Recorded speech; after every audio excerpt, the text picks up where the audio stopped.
It's May 27th. It's Friday. Um,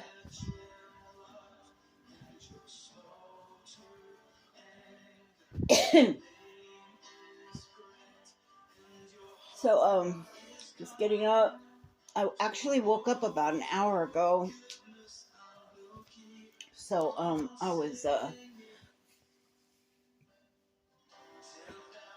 messing around on my phone. And,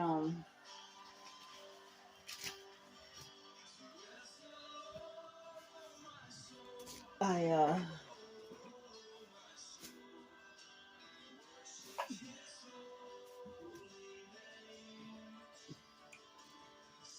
I, had a pretty good, I had a pretty good, day off yesterday. It was pretty uneventful. I did talk a little bit to one of my sons. He called me early in the morning and called me on his lunch. So, we were talking a little bit. But other than that, and then I called the hospital a couple of times yesterday. Hold on a second.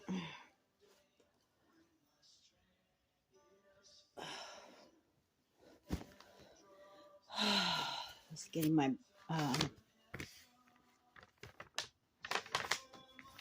prayer thing out here.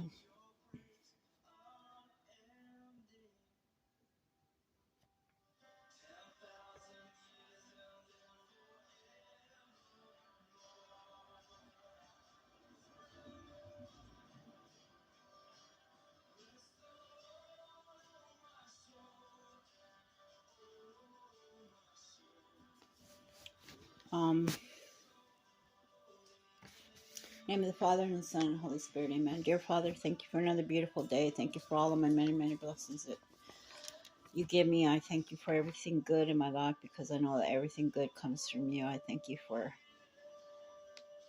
first of all, I just want to tell you thank you for my beautiful parents that you gave me. A lot of people, would say that,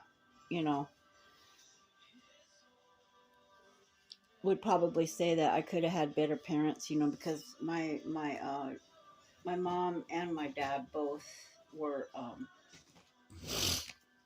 uh, they were both alcoholics, but I beg to differ.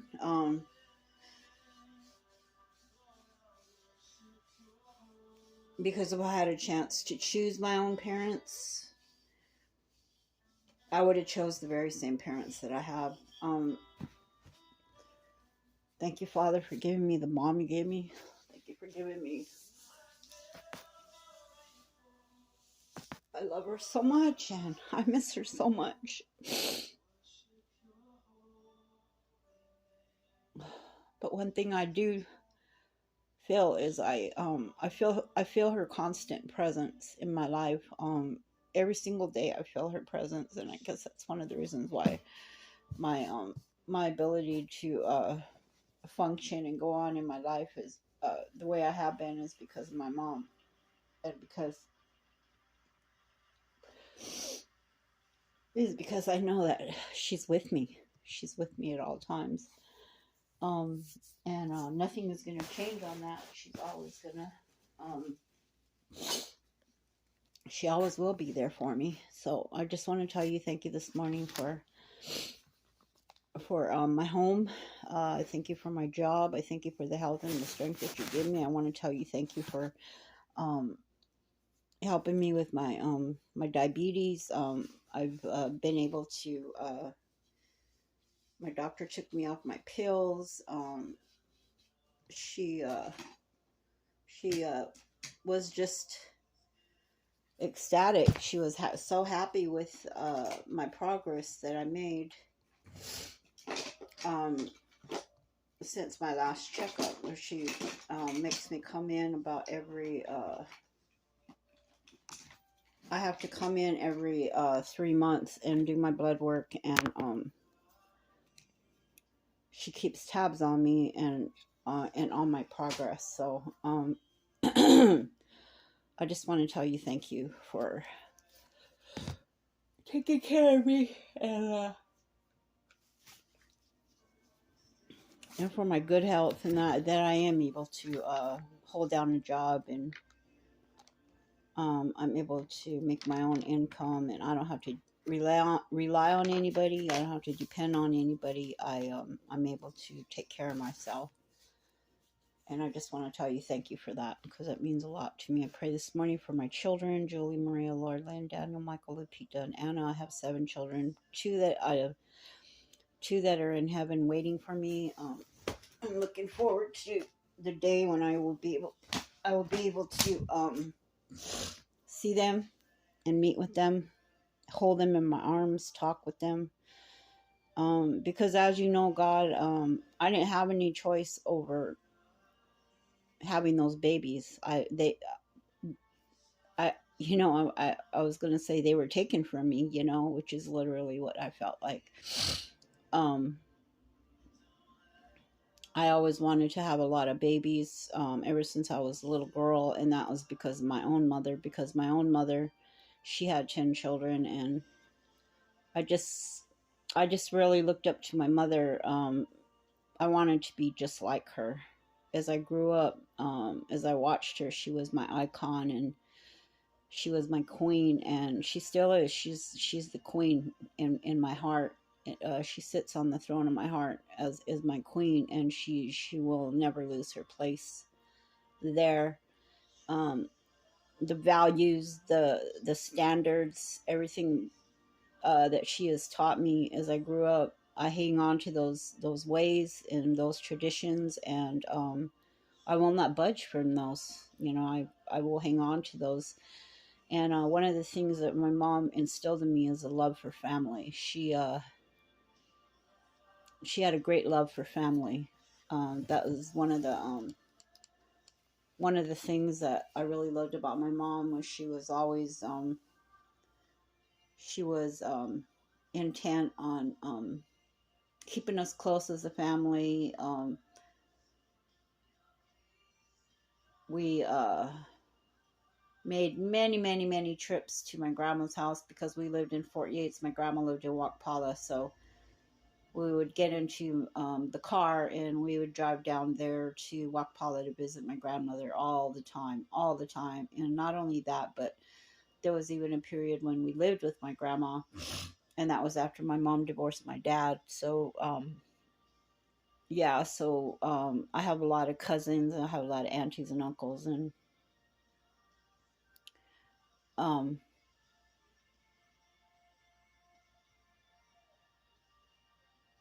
it's just it's one of the highlights in my life, is to be Native American, and to not only be Native American, but to be a direct descendant of Sitting Bull, Chief Sitting Bull himself. I can't ask for more than that.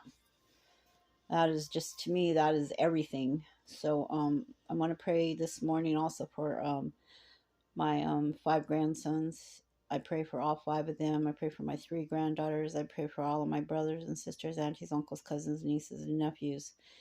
I want to pray special for my nephew John, my niece Susie Kavina, and for my uncle. His name is Robert. I want to pray special for him, and that is my mom's brother. So out of all my mom's brothers and sisters, he's the last one left. So, and then I want to pray special this morning for my little sister Myra, my little sister Clara, my little brothers Rufus, Quentin, and Joseph. I want to pray for Gilbert and Trina and their family, Chummy and Julie and their family, Pete, Sue, and Sherry, Lou and Mike and their family, my brother Roger, his daughter Ellie. I want to pray for my best friends, Emily, Dee, Michael, and Joy. They're from my job, pretty close to these 4. And pray for Brother Wade. He wanted me to pray for some special requests, so I want to lift those up to you, Lord. You know what they are. And one of them is uh, has to do with the healing, request for a healing. So I just lay that at your altar, and I pray that you will grant us this wish that we have for him. And I just ask you to just really, really just lay your hands on him and just really bless him, because he's really been there for me. He's passed. Well, he's always been there for me, but he's really helped me through a lot, just lately, because of what's going on with my family, within my family. He knows all about it. I call him up bawling my head off, and he's always there for me. He's always there to with open arms to receive me, and to pray for me, for my family, and to support me, and encourage me and uplift me.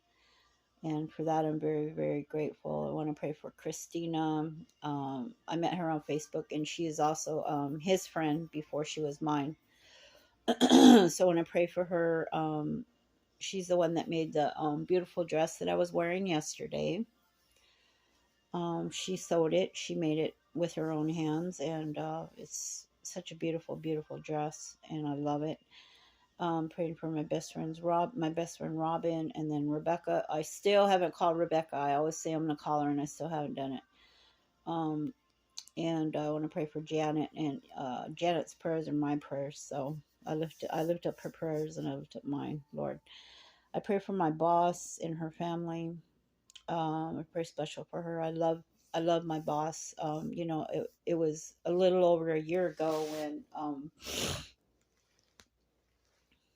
I I wasn't really getting along real good with her. I just started working there in July of 2020, and so it was so yeah, I'll be coming up on 2 years of working there at that store very shortly here in a couple months. But I had a hard time getting adjusted to her style of management. She's she's really driven as a manager, and so sometimes people who are driven like this, they kind of come off a little bit caustic, a little bit harsh, and I wasn't really used to that style of managing skills, but her store is very successful, um, because she doesn't play games, but she at the same time she has a lot of compassion and a lot of empathy, and so um, on a scale from 1 to 10, as far as caring for her went, I started out at a 1, and now I'm well over a 10, as far as much as I care for her. I've been praying for her for a long, long time. She and I, she tells me a lot about her personal life, and so I've been praying for her for quite a while, for quite a while now, regarding something that has to do with the job. So,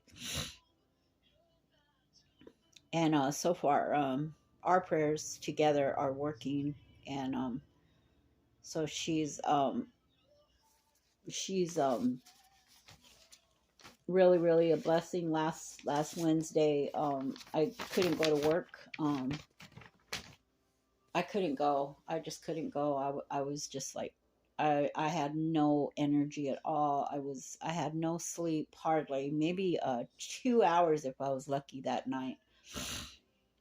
Um, there was an incident with my daughter in the hospital, called me late at night and told me about it, and I couldn't call anybody in my family. Well, I could have, but I didn't. And so I just pretty much, was when these kind of things happen, you just kind of feel like you're just carrying this huge load, and you're just carrying it all by yourself, and it just wears you out, And so I called her in the morning, Wednesday morning. I told her that I was going to be unable to come into work, and she gave me a sick day.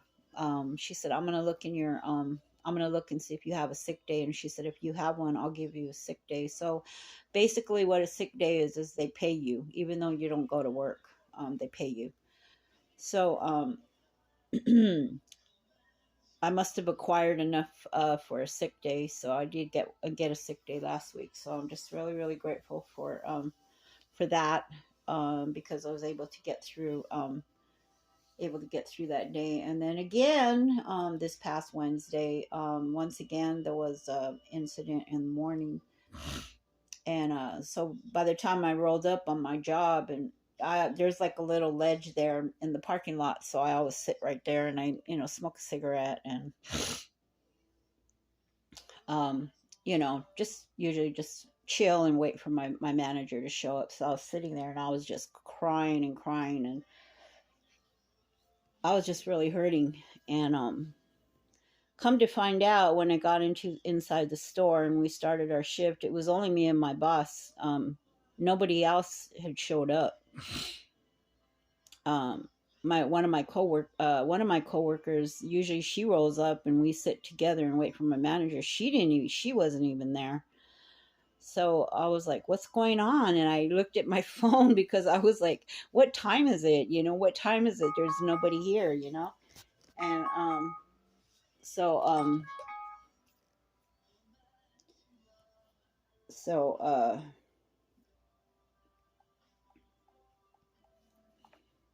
yeah, because I was just freaking out. I was wondering what was going on. Why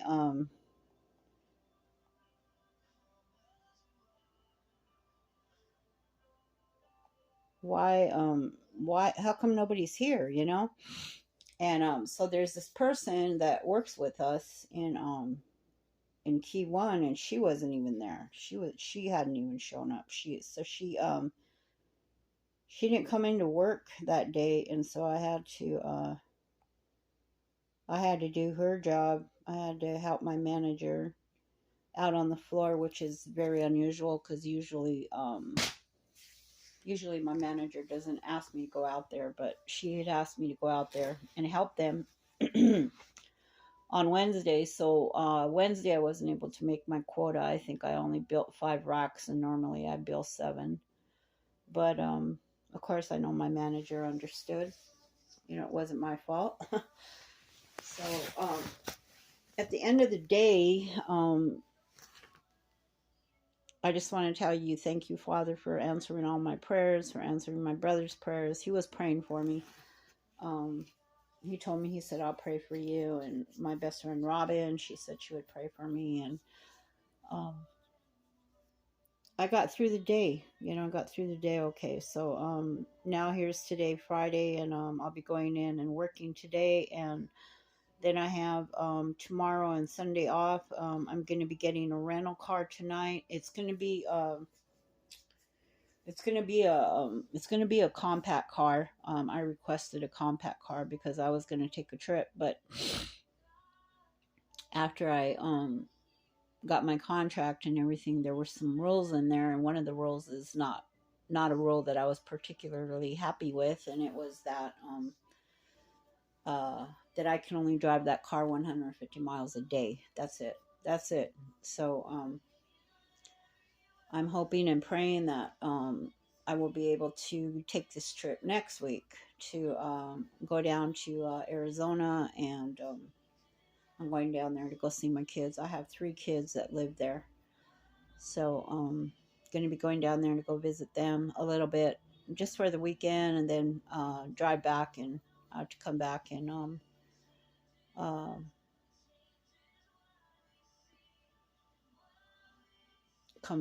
uh, go show up to work on Monday. So um, yeah, so I want to pray for all of my coworkers at my store, and then pray for my store itself. Pray that our store will continue to be successful. I have 7 unspoken prayer requests. And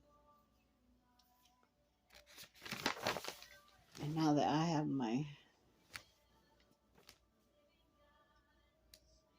oh, there it is. Okay. Yeah, I have 7.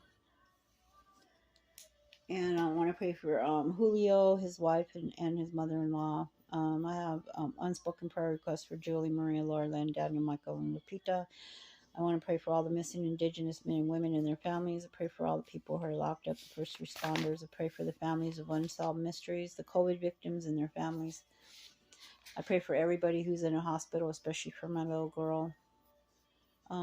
She didn't sound good yesterday. She left me a voicemail and she did not sound good.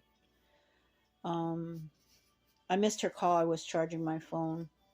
And I was like, watch her call me just because because my phone wasn't charging fast enough.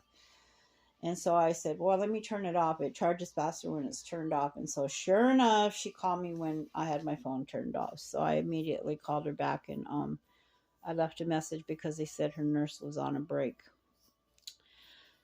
I pray for my enemies as you command me to do in the Bible, Lord. I pray for all my Facebook friends. I pray for all the starving, abused, neglected, unloved children in this world, the unwanted children, Lord.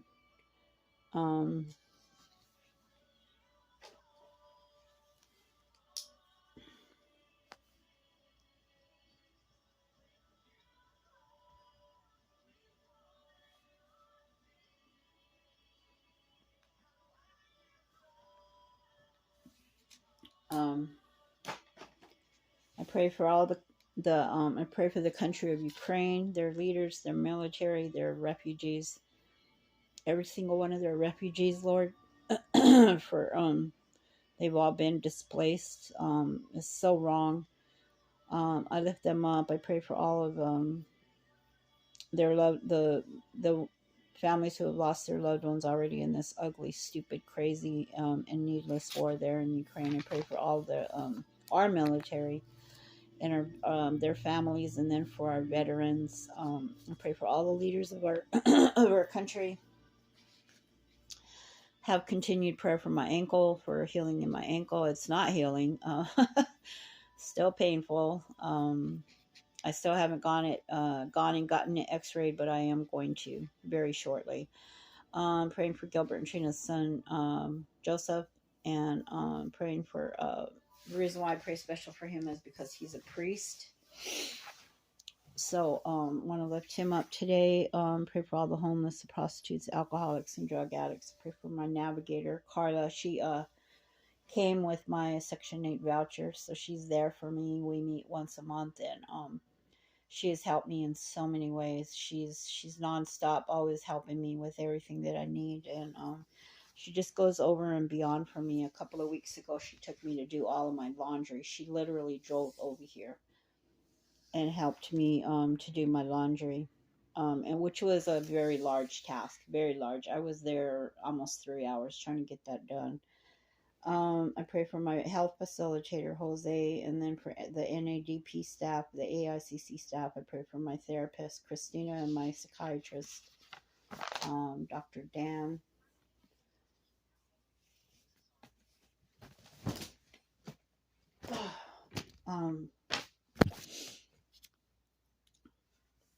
I pray today, Lord, as I go to work, that I will get there safely without being attacked this time, and that I'll get there and back home again without being attacked. I pray that I'll be able to get over there, help me to get over to the airport and pick up my car. That it will be uneventful. That I'll just be able to do it with ease and not have to run into any kind of problems. My car will not be ready until 9 p.m. tonight. So just be with me, Lord, as I go and do that today. And I just want to tell you thank you once again for everything that you do for me. Pray for all of I want to thank you for all of my many blessings again. Forgive me for all of my sins that I commit against you every day, Father. And just help me, please help me to be good, and thank you for keeping me sober all these years. I'm coming up on 13 years of sobriety in November, so I'm real proud of myself, but at the same time, I give you all of the glory and all of the honor and all of the praise for my sobriety. I don't take any credit at all for my sobriety. I give it all to you, God.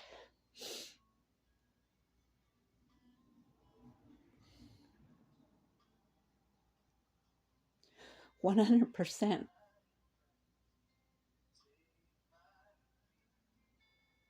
I give all the glory to you, because I know you tell us in the Bible that without you we are nothing.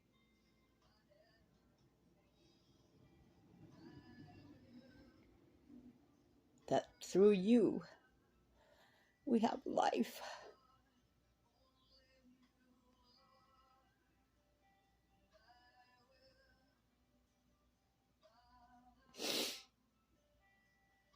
And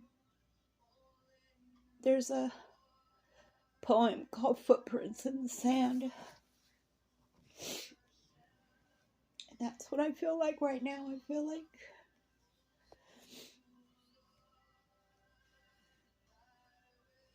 like right now I'm being carried, literally carried. And I know who's carrying me.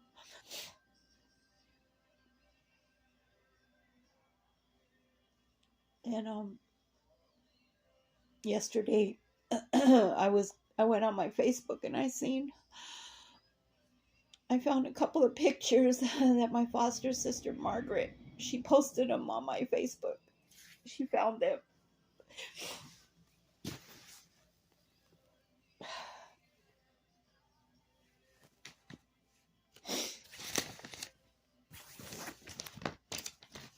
I lived with this family in 1968. I was 9 years old. I was in the 5th grade. I'm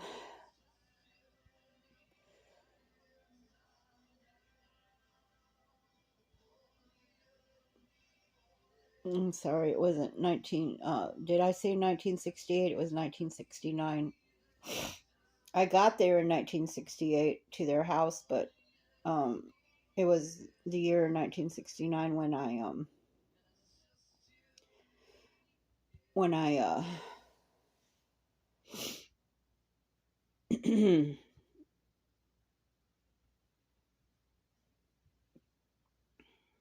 so it was 53 years ago.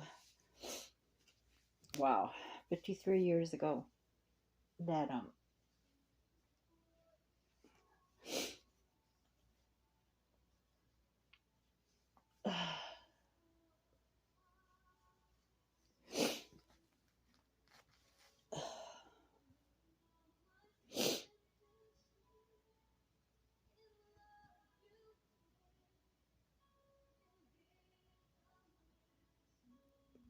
just looking at the calculator right now.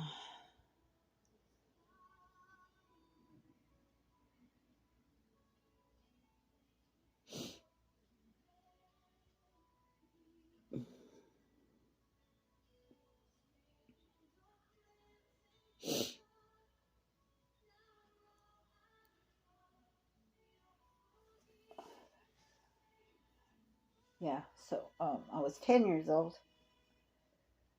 I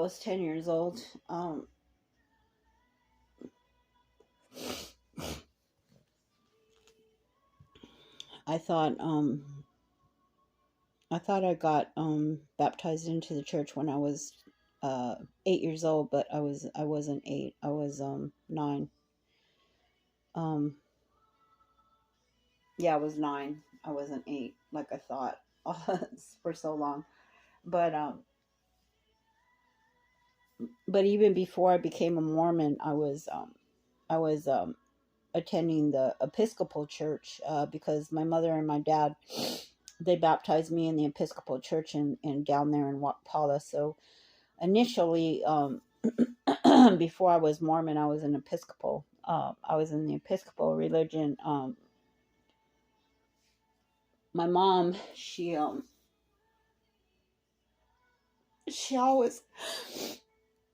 she always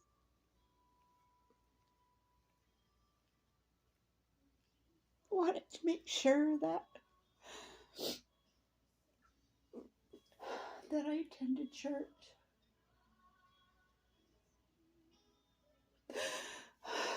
That I went to church. So when I asked her if I could become a Mormon, she said, "Okay, you can join the church if you want." I know that if I was with my dad, I don't think my dad would let me do it. But my mom said, she said, yeah, you can join the church if you want. And they had they had the Indian placement program had just started up, and the elders, they asked me if I wanted to go. I said, yeah, yeah, I'll go. So my first year was the school year 1968, 1969, and I was in the 5th grade, and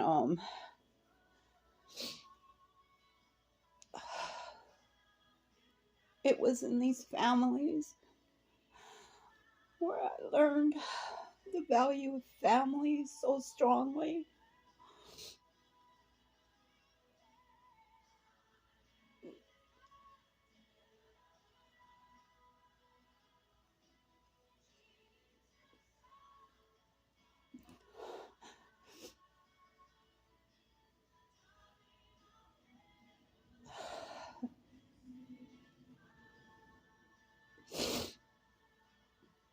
And every year in August, a huge Greyhound bus would show up at our church there in Fort Yates, and we would get on this bus.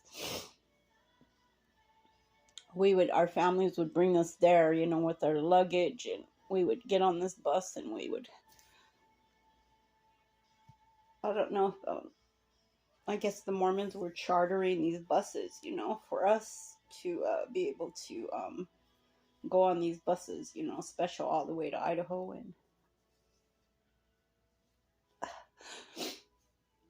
And